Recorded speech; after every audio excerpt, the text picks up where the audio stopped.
no poder político e a dificuldade de lidar com isso na esfera pública, uma vez que a gente vê aí um certo fundamentalismo religioso se inserindo dentro da máquina pública por meio de bancadas evangélicas, por meio do movimento agora também da teologia da prosperidade, que une essa ideia que a senhora mesmo falou um pouco na sua fala. Eu gostaria que a senhora comentasse um pouco mais sobre isso. Muito obrigado. Eu estou chamando de rua as avenidas nas quais se faz manifestação, ou seja, eu estou chamando de rua e espaço comum todo espaço no qual o que se exprime não é um poder doméstico, não é um poder vinculado às relações domésticas, às relações familiares, às relações próprias do espaço privado, mas onde se exprimem relações de intersubjetividade e relações de alteridade e relações propriamente sociais, que permitam que se organize a rua como um espaço comum de discussão, de divergência, de conflito e de participação. Então, quando eu falo na rua como espaço comum, estou pensando a rua como a oposição entre espaço privado e espaço público e, portanto, entre o espaço da autoridade doméstica e das relações domésticas e o espaço dos direitos, das carências e dos interesses e também dos privilégios, né, que se exprimem nas relações sociais. É disso que eu estou falando. Então, uma das coisas interessantes que a gente pode observar, eu não sei se isso vale para cidades menores, mas se observa isso em São Paulo, uma cidade como São Paulo, em que a rua é vista por uma parte grande da população, sobretudo a parte mais abastada da população, a rua é vista como se ela fosse uma continuidade do seu quintal. Você joga o que você quiser nela. Você trata a rua como se ela fosse um pedaço ou do quintal, um pedaço do jardim, não como algo que você compartilha, não é visto como um espaço compartilhado. Depois, você usa, dependendo do objeto que você tem para estar na rua, por exemplo, se você está com um carro, você está de carro, eu não sei nos outros lugares, mas em São Paulo acontece uma coisa interessantíssima. Você conversa com uma pessoa no café, a pessoa é amável, gentil, você troca ideias, e fala, puxa vida, eu conheci fulano, eu também, eu conheci tal lugar e tal. Aí você diz tchau e sai. E daí a pouco, você é quase atropelado por alguém que vinha toda, passa por cima da faixa, buzina e grita. É aquela pessoa amável, cordial, que tinha conversado com você 5 minutos atrás. É que basta se apropriar de um signo de poder, de um signo de prestígio, para imediatamente você entrar numa relação de violência. Né? Então é disso que eu estou falando, dessa incapacidade da rua operar como espaço comum e dela funcionar incessantemente como reprodução do espaço privado e como exercício de violência. Como resistir à violência atual? Meninos, eu não sei. Eu estou fazendo o que posso. Estou apanhando feito uma louca. Como vocês sabem.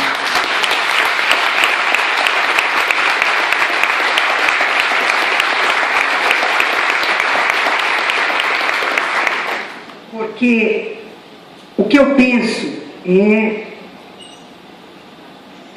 muito ruim quando a gente tenta trazer para uma experiência nova, uma experiência passada.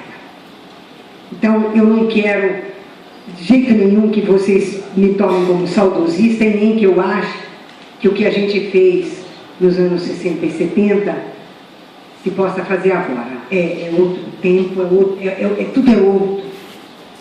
Mas há um elemento que esse eu acho que é indispensável, e eu pessoalmente vejo como o único possível, que é o de encontrar certos temas comuns, certos direitos em comum, certos desejos em comum, certas direções em comum, e acumular forças se reunindo.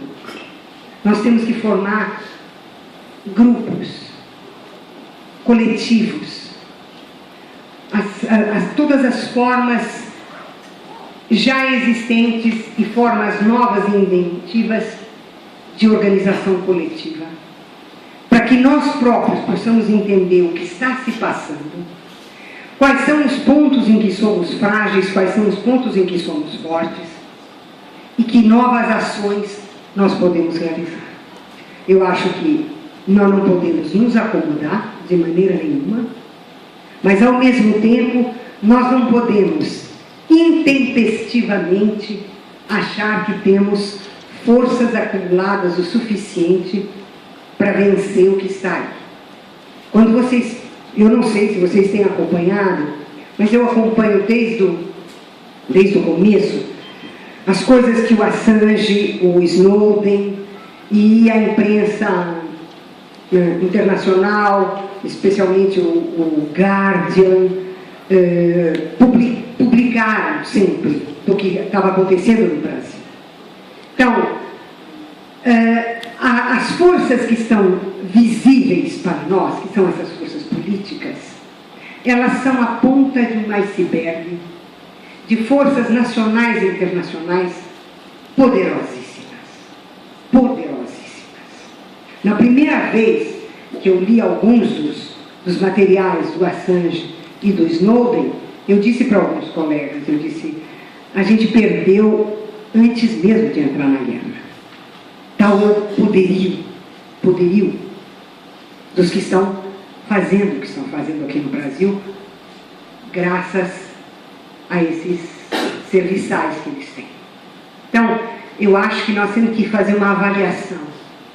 E o que eu sinto que nós não fizemos ainda, porque nós estamos tão chocados, tão perturbados com a violência e a velocidade das alterações que já não são mais diárias, elas são quase por hora, né? Que ainda não houve tempo de efetivamente fazer uma análise. E nós estamos precisando. Eu acho que nós temos que juntar forças de vários lados, na filosofia, nas ciências sociais, nos movimentos sociais, nos movimentos sindicais. Nós temos que reunir forças, colher todos os dados possíveis e buscar compreender efetivamente o que está acontecendo. Porque nós temos a clareza da violência que está em exercício. Nós temos clareza, por exemplo, do risco que há da mescla entre o jurídico e o policial. Né? Há quase uma indistinção entre a ação no plano jurídico e a ação no plano policial. Isso é complicadíssimo do ponto de vista de uma república e do ponto de vista de uma democracia. Há problemas de delimitação da legitimidade e da legalidade. Há o que eu chamo de a desinstitucionalização da República. A República, a condição da República é a autonomia dos três poderes. Esse é o pilar da República. Ora, o que nós estamos vendo é que nenhum dos três poderes é autônomo, cada um deles age e interfere no outro, e periodicamente um deles tem mais poder do que todos os outros.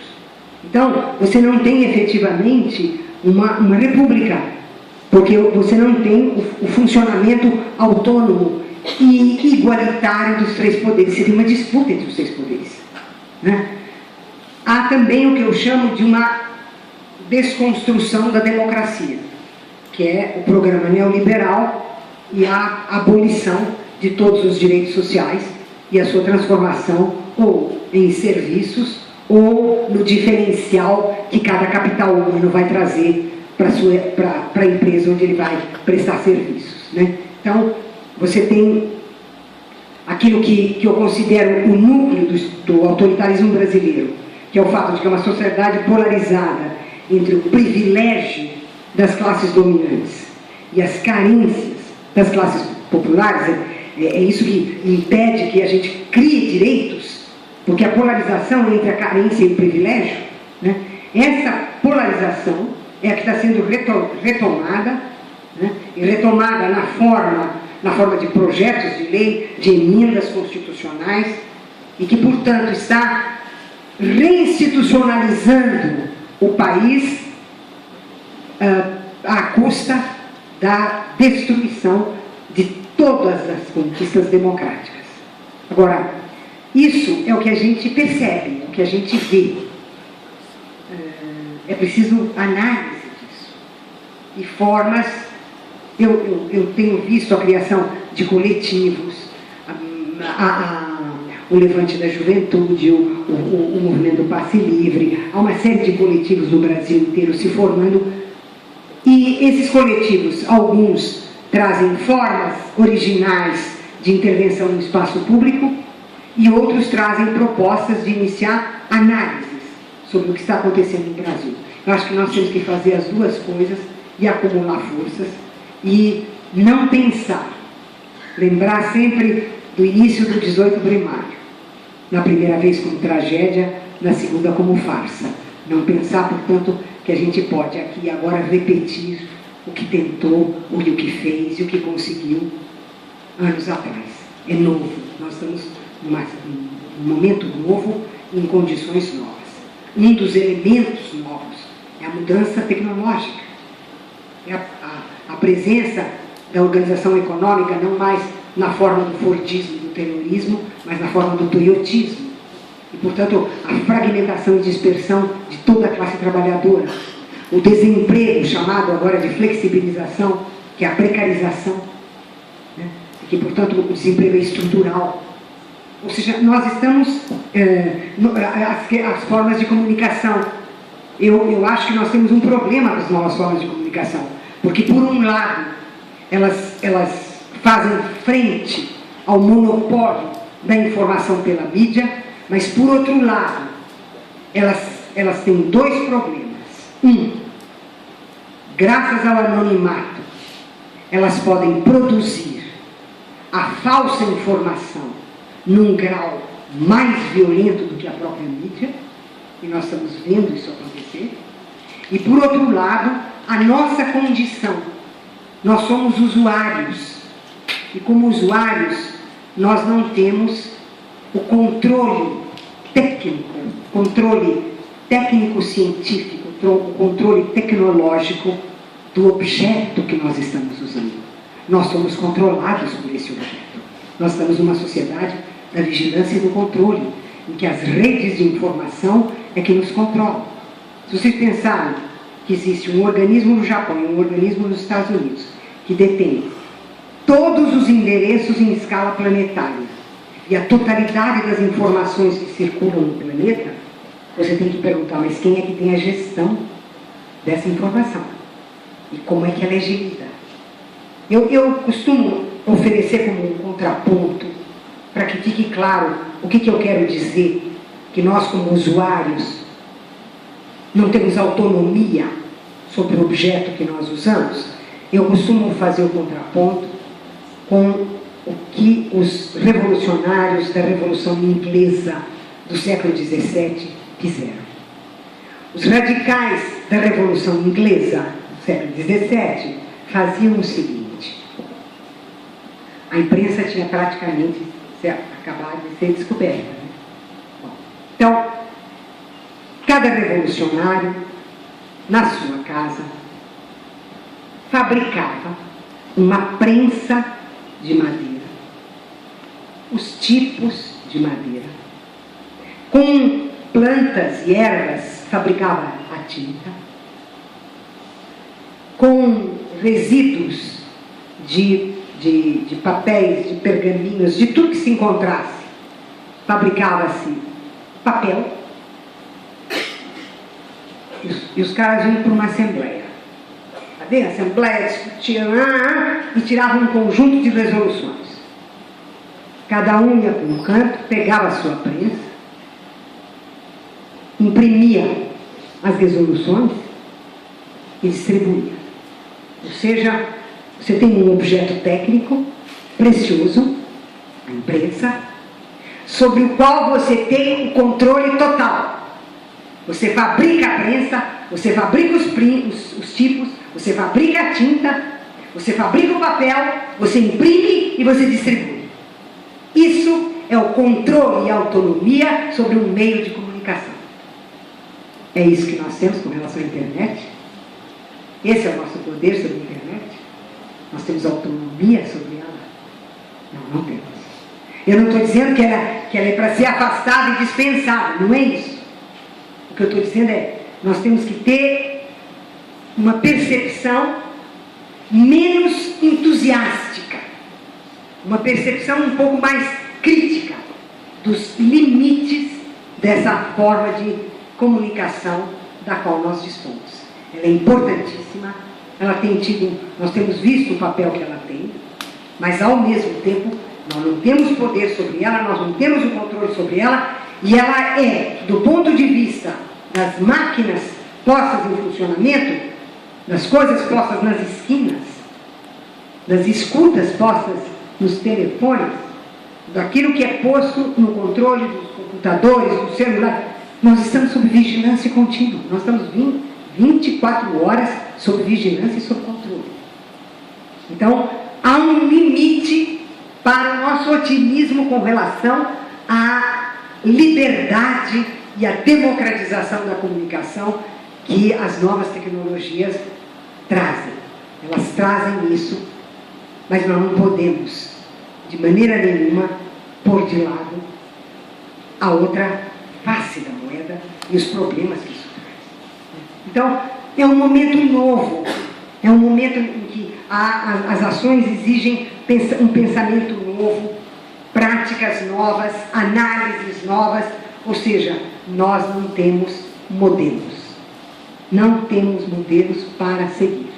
Nós temos que criar as nossas formas de luta durante o próprio combate. Eu não tenho outra coisa a dizer senão isso. E com relação, para concluir, eu tenho estudado a questão do retorno do poder teológico político já faz bem uns 15 anos. E o motivo de eu ter começado foi efetivamente a questão do Oriente Médio, né? A guerra no Oriente Médio. O motivo de eu ir nessa direção é óbvio, todos sabem, é a crítica do Spinoza ao poder teológico político. Eu tenho sensibilidade para perceber a presença do poder teológico político por causa da obra do Spinoza. É através do Spinoza que eu fui levada a uma análise das várias manifestações do poder teológico político. Eu, por exemplo, faço uma análise do populismo. Eu espero poder publicar logo isso. Já está publicado, mas republicar o que eu chamo de os fundamentos teológicos do populismo brasileiro, como uma forma de poder que é um poder que é ao mesmo tempo transcendente e imanente ao social e que procura operar sem mediações institucionais. E é por isso que eu fico enfurecida quando dizem que os governos petistas são populistas. É não entender nada do que seja o populismo. Porque o populismo é uma forma do poder da classe dominante que se caracteriza pela outorga transcendente do poder, pelo exercício do poder sem mediações institucionais, como relação direta entre o governante e os governados, sob a forma da tutela, da clientela e do favor, graças o modo de forjar a imanência do governante ao social. Portanto, um governante que sai das classes populares não pode ser populista. Não tem como ser populista. Teologicamente, não tem como ser populista. E no caso do poder teológico político em geral, foi a questão do Oriente Médio, né? No momento em que o governo Bush começou a se referir ao que se passava no Oriente Médio como um fenômeno de fundamentalismo religioso. Aí eles inventaram um choque de civilizações e a oposição entre o Islã e o cristianismo, o Islã e o judaísmo. Então, eu me pus a campo para combater esse tipo de análise e dizer, não tem nada de teológico político no que se passa no Oriente Médio, né? E você tem que fazer análise política e econômica e não análise religiosa, né? Embora seja compreensível, e essa é a pergunta que eu fiz quando eu escrevi sobre isso, os 3 artigos que eu escrevi sobre isso, por que, não sendo de fato um fenômeno religioso, aparece assim para os seus protagonistas? Por que há o aparecer religioso para os protagonistas de uma luta, de uma guerra, de uma situação que em si mesma não tem nada de religioso? Então eu fiz uma análise do que aconteceu com o espaço, o que aconteceu com o tempo, como é que surge a ideia de tempo santo, guerra santa, espaço santo, exílio, etc. Como é que se produz esse imaginário religioso e teológico para dar conta de uma situação que não é religiosa nem teológica. E no caso do Brasil, isso aparece nisso que se chama a teologia da prosperidade. A teologia da prosperidade, que aparece em algumas igrejas evangélicas. Eu digo algumas porque eu não conheço todas as igrejas evangélicas, mas aparece em algumas igrejas evangélicas a partir dessa ideia do empreendedorismo, né? De que cada um é uma empresa, cada um é um investimento, cada um é uma empresa de si mesmo que tem que dar lucro. E a ideologia de que você foi reconhecido, chamado, efetivamente, você está salvo religiosamente quando você é bem sucedido, né? E a ideia também de que através do sistema de franquias que muitas dessas igrejas possuem, há uma distribuição de empregos e as pessoas, então, ao ter um emprego, elas são confirmadas na ideia de que Deus as olha com carinho e que elas estão sendo salvas, e a prova é que elas têm um emprego. E elas têm um emprego porque os que dirigem essas igrejas têm as franquias. Então, é um círculo no qual, novamente, a mesma situação que você tem no caso do Oriente Médio. Você tem a produção de uma figuração ideológica, de tipo teológico, para uma realidade que é econômica, política, militar, etc., e que não tem nada de religioso. Não.